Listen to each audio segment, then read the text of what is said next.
종합지수는 0.08% 상승한 3,532.62포인트로 선전성분지수는 0.24% 하락한 15,021.17포인트로 장을 마감했습니다.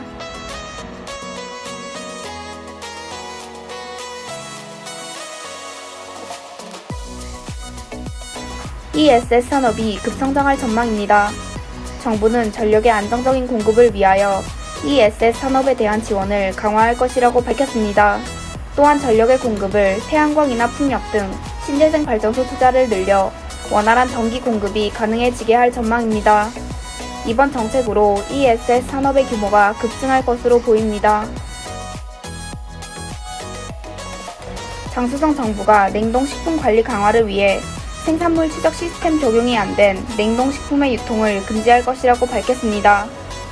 특히 수입산 냉동식품을 구입한 후 보존, 판매하는 모든 과정에 대한 추적이 가능하도록 식품 추적 시스템을 구축해야 할 것이라고 강조했습니다.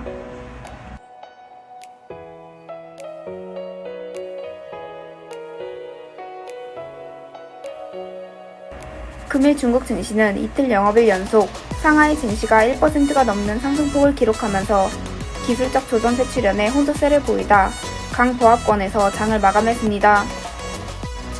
이틀 영업일 연속 저가 매수세 유입이 이루어지면서 강세를 보였던 백주가 기술적 조정세로 하락했습니다. 원자재, 산업재 업종이나 리튬 배터리, 수소에너지 등 테마가 강세를 보였습니다. 하반기 금융주 수익성 개선 기대감이 조성되면서 은행, 보험 등 업종이 상승했습니다.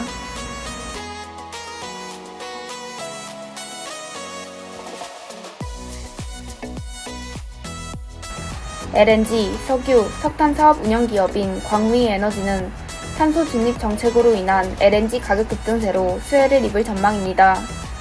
동사의 매출액 비중 55%를 차지하고 있는 LNG의 가격이 전년 동기 대비 100% 상승하면서 동사의 실적이 호전되었습니다. 더불어 동사는 국유 기업이 아닌 민간 기업 중 자체 LNG 터미널을 운영하고 있는 기업으로 LNG 가격에서 우위를 점할 수 있을 것으로 보입니다.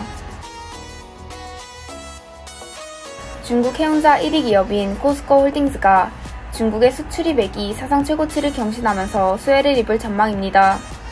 중국의 수출입액이 21.3조 위안으로 전년 동기 대비 25% 상승하면서 사상 최고치를 경신했습니다. 더불어 중국 해운시장의 주요 지표인 컨테이너 운임 지수가 연일 사상 최고치를 경신하며 동사의 주가가 강한 상승을 보였습니다. 철 생산 원료인 코크스 가격이 상승하면서 주가가 상승했습니다. 지난 6일부터 8일까지 코크스 2차 가격 인상이 실시되면서 코크스 가격이 2,700위안대로 형성됐습니다. 태풍, 코로나19 재유행 등의 요인으로 운송이 활발하게 이루어지지 않아 제철소의 코크스 재고는 계속 감소하고 있습니다. 반면 코크스 수요는 꾸준한 상황으로 코크스 가격이 계속 상승할 것으로 보임에 따라 금일 초강세를 보였습니다.